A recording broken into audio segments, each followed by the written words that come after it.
के बाद आपने 72 हूरों का नाम लिया। फैशन हो गया है कि हिंदू धर्मगुरु इस्लाम और कुरान पे उंगली उठाते हैं। भाजपा का शासन है और आप लोगों को बड़ा मजा आता है सत्ताधीशों के साथ बैठने में। दीन स्पीचेस के मोअज़्ज़ज़ नाज़रीन, अस्सलाम वालेकुम। नाज़रीन, मुझे यकीन है कि जिस तरह मैं विवेक जी को पसंद करता हूं, यकीनन आप लोग भी करते होंगे और इसकी वजह बहुत सिंपल सा है। विवेक जी टॉक शो में आए पंडितों की बोलती बंद कर देते हैं उस वक्त जब वो इस्लाम के खिलाफ बोलते हैं। विवेक जी इस प्यारे अंदाज में और इस तरह के लहजे में जवाब देते हैं। और इसी तरह जब पंडित ने 72 हूरों को लेकर इस्लाम का मजाक उड़ाया तो विवेक जी ने किस खूबसूरत अंदाज में इसका जवाब दिया, वो देखते हैं इस वीडियो में। अगर आपको वीडियो अच्छी लगे तो लाइक जरूर करिएगा। इंद्र आपके भी धर्म में इंद्र का वर्णन है, स्वर्ग का वर्णन है, अप्सराओं का वर्णन है, उर्वशी का वर्णन है, मेनका का वर्णन है। तो सिलेक्टिव मत होइए। मैं वो आपका नहीं तो विवेक जी आपको कब ये कहा गया जी कि अगर आप कोई कथित रूप से अच्छा काम करते हुए देह त्यागेंगे तो आपको अप्सराएं भोगने के लिए मिलेंगी? ये कब कहा जाता है? तो स्वर्ग का कांसेप्ट है हिंदुइज्म में या नहीं है? नहीं, स्वर्ग का कांसेप्ट आपको ये कहा जाता है, आपको इस्लाम का क्यों उठाते हैं? हूरें मिलेंगी। नहीं, इनको किसने ऑथराइज किया? लेकर जा रहे हैं। नहीं, सुनिए, आप उनको जस्टिफाई मत करिए। नहीं, मैं जानना चाहता हूं। मैं बता रहा हूं, अगर एक हिंदू धर्मगुरु, आप अपने बारे में बात करिए। आपको क्या मतलब इस्लाम में कौन क्या कर रहा है? इस्लाम की इस बात का जवाब दे रहे थे कि किसकी हिंसा को आप जायज कहेंगे और किसकी हिंसा को नाजायज। सुनिए, आपके इंटरैक्शन में माननीय शंकराचार्य ने कहा था योगी आदित्यनाथ को मैं सन्यासी नहीं मानता क्योंकि एक आदमी दो पदवियों पर नहीं बैठ सकता। वो मोहनदास करमचंद गांधी ने सत्यानाश किया। वो नाथुराम गोडसे जी को नमस्कार है, मार डाला। अब सवाल यह है कि क्या इस देश में उन विभूतियों के संदर्भ में भी बात होगी और इस तरीके से होगी जिनके बारे में असल में यह माना गया कि सैक्रोसेंट है, इनको लेकर कोई रिव्यू, कोई समीक्षा की गुंजाइश नहीं बनती है? कपिल जी, रिव्यू और abuse is different thing sir. एक सेकंड, रिव्यू शब्द यूज करिए, अब्यूजिंग वर्ड यूज करिए। देखिए, दो बात शब्द यूज किया गया है। एक सेकंड, देखिए दो बातें। एक तो गांधी जो है वो एक प्रैक्टिसिंग पॉलिटिशियन थे। गांधी कोई भगवान नहीं थे जो उन्हें भगवान बना दो और गांधी को कोई क्रिटिसाइज नहीं कर सकता। देखिए, बिल्कुल भी नहीं बोला जा सकता। पहली बात तो ये कि अपने आपको महाराज बोलते हैं। महाराज मुझे किसी एंगल से लगते नहीं है। आपकी जो भाषा है बहुत ही खराब है। एक महाराज की भाषा बहुत अच्छी होनी चाहिए, बहुत ठीक होनी चाहिए, ऐसी भाषा होनी चाहिए जो लोगों को सुन करके अच्छा लगे, ना कि गंदा लगे। आप गाली दे रहे हैं महाराज को, गाली दे रहे हैं और उसके बाद महात्मा गांधी जी कुछ किया, आप वोट से कुछ बात कर रहे हैं। प्रियंका क्या कह रही है? प्रियंका क्या कह रही है? बिल्कुल बारे में मुझे फैक्ट बताइए आप हिस्ट्री के। आप ना से पॉलिटिकल एंगल से, अरे आज छोड़िए, मुझे बताइए उस एक मिनट उस स्वदेशी वाले को। आप अपनी बात कहिए। मेरे पास बहुत सिंपल दो सवाल हैं। यहाँ पर हमारे शो का नाम भी धर्म संकट है। धर्म की ही बातें हम हमेशा करते हैं शो पे और धर्म ही एक मुद्दा है जिसके ऊपर सब बात करते हैं और कुछ भी बात करते हैं। तो मेरे दो बहुत सिंपल से सवाल है। मैं भी काली माँ की साधना करती हूँ, महाराज जी भी काली माँ की साधना करते हैं, मैं भी बहुत जाने माने शोज पर काम करती हूँ एज एन एस्ट्रोलॉजर और साधना भी करती हूँ। महाराज जी ने कहा, एक बात कहा कि माँ ने उनकी टांग टूटी तो माँ ने आके उनको उनकी टांग को जोड़ा।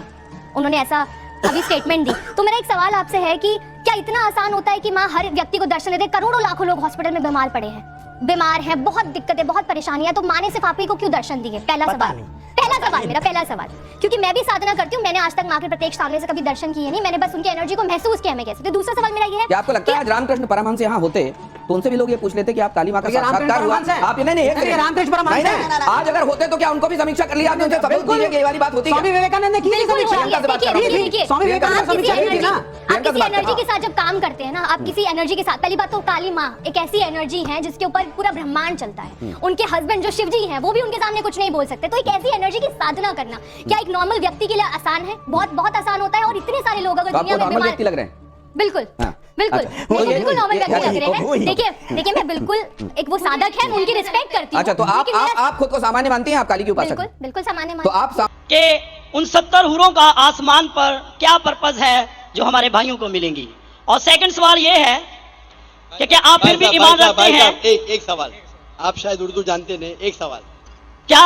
एक सवाल सर एक ही सवाल है, सारा एक ही सवाल है सर, शॉर्ट हो गया लेकिन एक ही सवाल है। एक सवाल में 2-3 सवाल पूछ चुके हैं।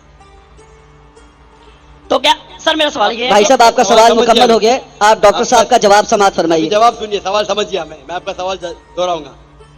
आपने कहा कि मुसलमान का ईमान है कि वो बाइबल में मानते हैं, ये बिल्कुल गलत है।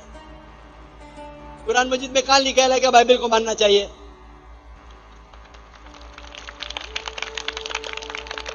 अपने आप उनके सवाल में इतने गलतियां थे। मैं सवाल दोहराऊंगा, मुसलमान का ईमान है कि वो बाइबल में मानना चाहिए, लफ्ज बाइबल कुरान मजीद में है ही नहीं, नंबर 1।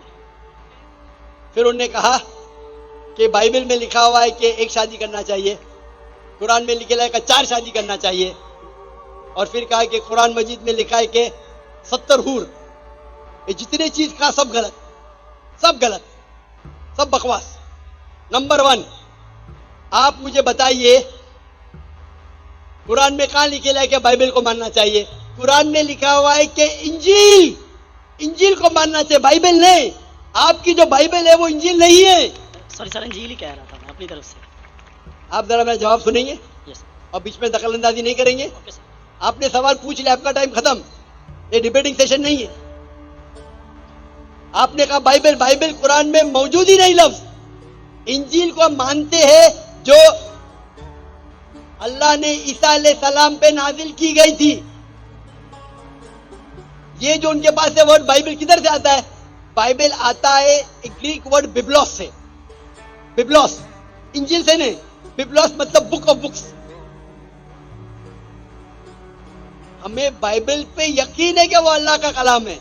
बाइबल पे अमल थोड़ी करना चाहिए। आज किधर लिखा लगा बाइबल पे अमल करना चाहिए? हमको ये यकीन रखना चाहिए कि इंजील अल्लाह का कलाम है। ये यकीन रखने की जरूरत नहीं कि इंजील को फॉलो करो। इंजील पे ये यकीन रखना चाहिए कि वो अल्लाह के तरफ से वही थी, अल्लाह का कलाम है जो ईसा अलैहिस्सलाम पे नाजिल किया। हम इस पे यकीन रखते। ये प्रेजेंट बाइबल जो आपकी है वो बिब्लोस है। आपको पता है कितने किस्म के बाइबल है? आपको पता है? अभी आप जवाब दो। पता है कितने किस्म के बाइबल है? जवाब दो। कितने किस्म के बाइबल है? सर ट्रांसलेशन की बात कर रहे हैं आप? Bible original manuscript. सर वो तो एक ही है। आपको इल्म ही नहीं है, अफसोस की बात है। There are 24,000 manuscript. 24,000 मैन्यूस्क्रिप्ट है बाइबल की, और कोई भी 2 आइडेंटिकल नहीं है। आपको इल्म ही नहीं है। मेरे लाइब्रेरी में इंडिया में 200 से ज्यादा वर्जन ऑफ बाइबल है। ट्रांसलेशन है वर्जन मतलब ओरिजिनल मैन्यूस्क्रिप्ट डिफरेंट है। मिसाल के तौर पे king James version, new international version, Doue version, new world translation. 2000 किस्म के बाइबल है। मेरे लाइब्रेरी में 200 से ज्यादा है। आपको इल्म ही नहीं है और आप सवाल पूछने आते जैसे आप पादरी है। अफसोस की बात है, आपका इल्म ही नहीं है। जितने सवाल आपने किए तीनों, सब में खता थी। नंबर 1, बाइबल लफ्ज कुरान में नहीं है। नंबर 2, कहा भी नहीं लिखा कि बाइबल पे अमल करो। ये ईमान रखो कि इंजील अल्लाह का कलाम है। हम मुसलमान मानते हैं कि इंजील अल्लाह का कलाम है, लेकिन जो बाइबल आज है वो इंजील नहीं है, वो मिलावट है। अल्लाह का कलाम होगा कुछ चीज जो कुरान से मिलती है, हमें कोई इतराज नहीं। पैगंबर का कलाम है, हिस्टोरियन से पोर्नोग्राफी है। पोर्नोग्राफी, जैसे मैंने पहले भाई को कहा, अगर आप मुझे 1 अरब रुपया भी देंगे तो मैं एज़ेकिएल चैप्टर 24 पढ़ ही नहीं सकता हूं, क्योंकि वो पोर्नोग्राफी है। तो पहला आपका जो सवाल था, सवाल के पहले आपने कहा कि बाइबल कुरान में लिखा है कि बाइबल को मानो, बिल्कुल गलत है। उसका जवाब दे दिया। दूसरा सवाल, दूसरा आपने कहा कि बाइबल में लिखा है कि एक शादी करना चाहिए। मेरा चैलेंज है, आप बताओ किधर लिखा है बाइबल में एक शादी करना चाहिए? रेफरेंस दो। आप झूठ बोल रहे हैं, आप रेफरेंस दो। किधर लिखा है बाइबल में कि एक शादी करना चाहिए? उसका माइक्रोफोन खोलो, रेफरेंस दो। कौन से बाइबल के रेफरेंस में लिखा एक शादी करना चाहिए? भाई साहब, मैं रेफरेंस पूछ रहा हूं, आपके पास रेफरेंस बाइबल में किधर भी नहीं लिखा है कि एक शादी करना चाहिए? भाई साहब जवाब दो, अभी माइक्रोफोन ऑन है। बाइबल में किधर लिखा है कि एक शादी? हाँ पढ़ो पढ़ो पढ़ो, तहकीक करो। 10 बार भी पढ़ेंगे तो किधर नहीं मिलेंगे आपको। जी सर, मैं रेफरेंस पढ़ना चाहता हूं सर। हाँ रेफरेंस दो। पहले कौन सा रेफरेंस? मैथ्यू। सुनो सुनो सुनो सुनो, आपने कहा था कि बाइबल में लिखा है एक ही शादी करना चाहिए, ये चाहिए मुझे। तो दूसरा कुछ भलता बोल के फिर बोलेंगे उसके मानी ये है, तो लोग को बेवकूफ मत बनाओ। पढ़ो मैथ्यू। सर मैथ्यू चैप्टर 5 और वर्स है 31। ये भी लिखा था, लिखा है। मैं खोलता हूँ जरा, नेट चल रहा है क्या? बाइबल, जो कोई अपनी बीवी को छोड़े उसे तलाकनामा लिख दे, लेकिन मैं तुमसे ये कहता हूं कि जो कोई अपनी बीवी को हरामकारी के सिवा किसी और सबब से छोड़ दे वो उसे ज़िना कराता है। जो कोई छोड़ी से भी हुई से ब्याह करे वो ज़िना करता है। इसमें किधर लिखा है कि एक बीवी करना चाहिए? बताओ सर। अगर आप दिखा इसके अंदर। सर यहाँ पे बात आप लोग का वक्त क्यों जाया कर रहे हैं? सर कॉन्टेक्स्ट ये बता रहा है कि दूसरी शादी करेगा तो वो ज़िना करेगा। अगर अपनी बीवी को डिवोर्स देगा, डिवोर्स देना ईसाईयत में हराम है। सिर्फ उस वक्त डिवोर्स दे सकता है जब वो किसी दूसरे के साथ जिना करती है। इसका मतलब नहीं कि एक शादी करना चाहिए। आप क्यों गलत बयान कर रहे हैं? आप जब नहीं जानते उर्दू, अंग्रेजी नहीं जानते, क्यों टाइम वेस्ट कर रहे हैं?